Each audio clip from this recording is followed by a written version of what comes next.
پر مار رہی ہے اور اپنے بچے لینا چاہتی ہے، اور ادھر ابو سعید خدری ان بچوں کو چھوڑنے کے لیے تیار نہیں ہے۔ یہ منظر دیکھ کر رحمت للعالمین کی آنکھوں میں آنسو آ جاتے ہیں اور کہتے ہیں ابو سعید اس چڑیا کی داستان تم نہیں سمجھ رہے ہو، یہ چڑیا تمہارے سر کے اوپر اڑ کر گردش کر رہی ہے، طواف کر رہی ہے، پر مار رہی ہے، یہ تم سے اپنے بچے مانگ رہی ہے۔ جس طرح ہمیں اپنے بچوں سے پیار ہوتا ہے، ہمیں اپنے بچوں سے محبت ہوتی ہے، ان پرندوں کو بھی اپنے بچوں سے محبت ہوتی ہے۔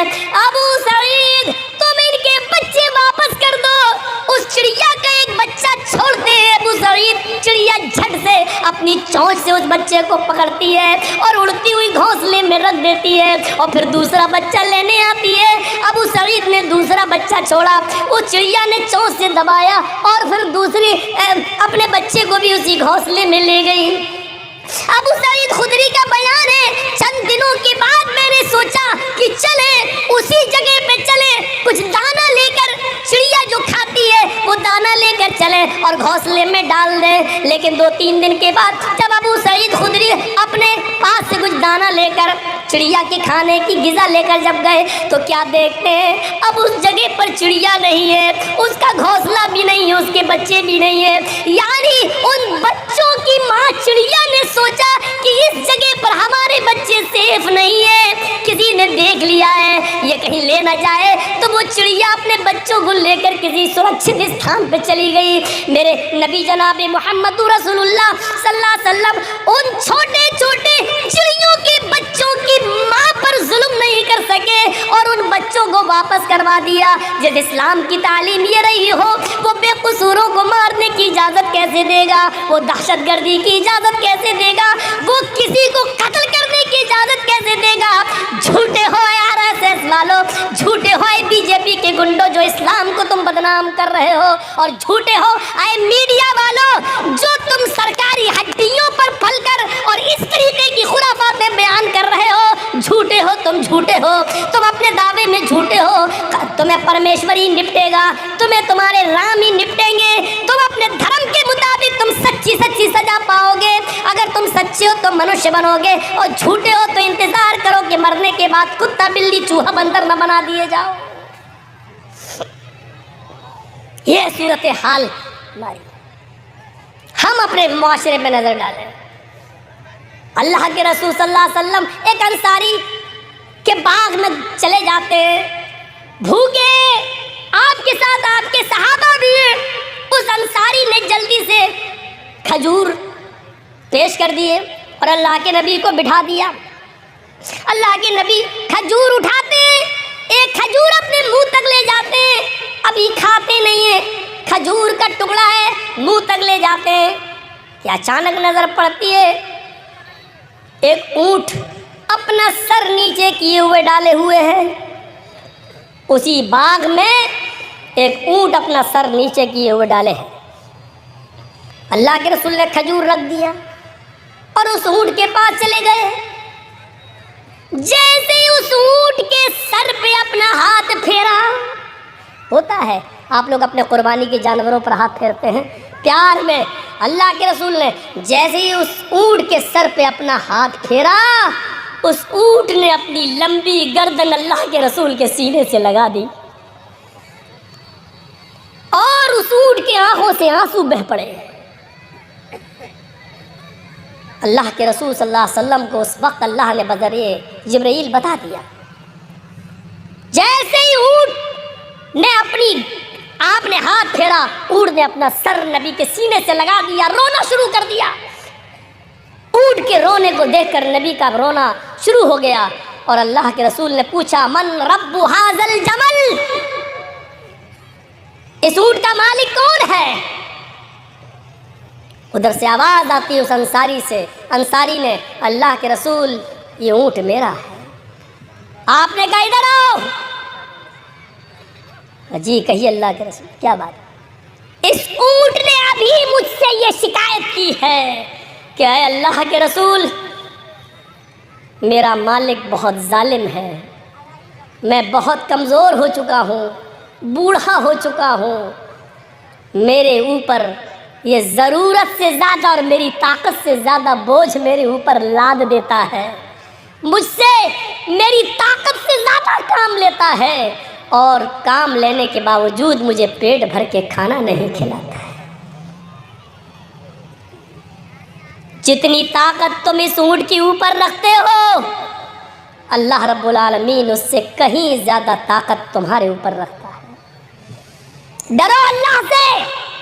ہائے ہائے ہائے، اونٹ کی زبان سمجھنے والے ہمارے آقا، اونٹ کی زبان سمجھنے والے ہمارے نبی یہ برداشت نہیں کر سکے کہ اس اونٹ کے اوپر اس کی طاقت سے زیادہ سامان لادا جائے اور پھر پیٹ بھر کے اس کو کھانا نہ کھلایا جائے۔